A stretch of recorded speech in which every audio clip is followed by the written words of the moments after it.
Tapi kalau Anda mempunyai korban lain, sampaikan kepada saya, ayo kita sama-sama lapor polisi. Ya, jadi seperti itu. Tapi karena Anda tidak bisa membuktikan pertanyaan Anda, kita fokus kepada perkara yang saat ini dilaporkan Nikita, di mana korbannya adalah Laura itu sendiri. Bang, terkait visum sendiri itu masih seputar dugaan aborsi yang dilakukan atau ada hal lain juga seperti mungkin kekerasan gitu, Bang? Ya, itu bagian proses hasil. Kalau hasil visum saya tidak bisa sampaikan. Yang jelas kalau Anda tanya ada terjadi visum, ya hasilnya penyidik yang punya. Jadi ada batasan-batasan. Tapi kalau Anda ingin tahu apa sih ada kejadian apa? Ada kejadian dilakukan visum et repertum terhadap korban. Hasilnya visum, saya tidak punya hak menyampaikan walaupun saya tahu. Paham ya? Anda tanya kepada penyidik dalam hal ini melalui Humas. Kalau Humas menyampaikan kepada Anda, kepada masyarakat, itu haknya. Karena itu adalah memang milik penyidik, karena bahasanya visum et repertum pro justitias. Tapi dari Laura sendiri sempat cerita mungkin mendapat kekerasan dari Fadel. Kalau visum itu akan berbicara segala macam, termasuk kekerasan segala macam. Makanya tanyakan langsung aja lah. Hasilnya seperti apa? Itu alangkah baiknya ditanyakan kepada penyidik langsung. Laura hari ini tadi cek visum didampingi oleh siapa aja, Pak? Yang jelas saya dan Edwin pamannya, dan dari penyidik ada dari kedokteran, dari PPA ada banyak yang bersama-sama untuk melakukan proses. Dokternya ahli di bidang masing-masing. Saya tidak bisa sampaikan karena saya tidak tahu ahlinya. Yang jelas ada banyak dokter saya lihat tadi. Apa Niki nggak ikut hadir karena nggak kuat untuk melihat hasilnya tadi, Bang? Saya pikir nanti saya tanyakan Niki.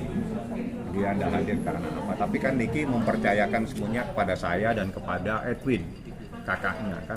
Edwin yang dipercayakan dan saya selaku kuasa hukumnya yang mendampingi saat itu. Yang jelas satu hal yang saya sampaikan, hasilnya luar biasa. Udah itu saja.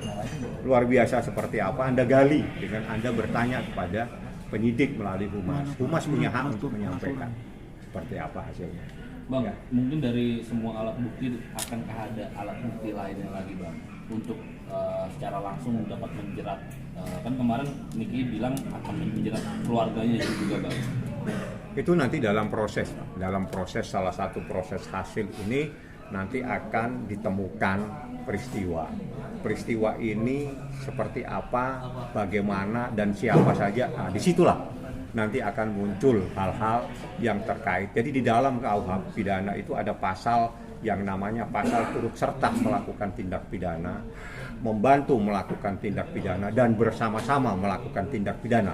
Jadi ada 3 item yang diatur di dalam KUH pidana tentang orang lain yang terkait dengan sebuah peristiwa pidana. Jadi di dalam perkara pidana ada perkara membantu melakukan, jadi orang lain sifatnya membantu. Ada juga perkara pidana yang turut serta membantukan, turut serta melakukan. Jadi kalau turut serta melakukan berarti ada orang yang melakukan, ada orang lain yang melakukan bersama-sama dia.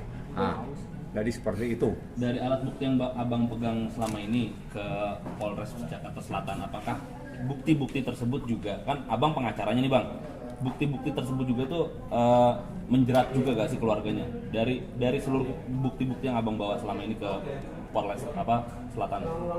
Tanya penyidik. Saya yang tahu, tapi itu menjadi haknya penyidik. Jadi apalagi ini terkait dengan tindak pidana yang diatur dalam Undang-Undang Perlindungan Anak. Nama saja sebetulnya tidak boleh kita sampaikan, ya. Tapi karena Anda bertanya tentang proses, tentang siapa-siapa yang terkait dengan peristiwa ini, alangkah baiknya tanya kepada Humas. Adakah indikasi adanya turut serta melakukan dari pihak lain? Adakah indikasi ada orang lain yang bersama-sama melakukan? Adakah pihak lain yang membantu melakukan? Jadi ada 3 item Anda tanyakan, ya, biar mereka yang jawab, walaupun saya bisa jawab.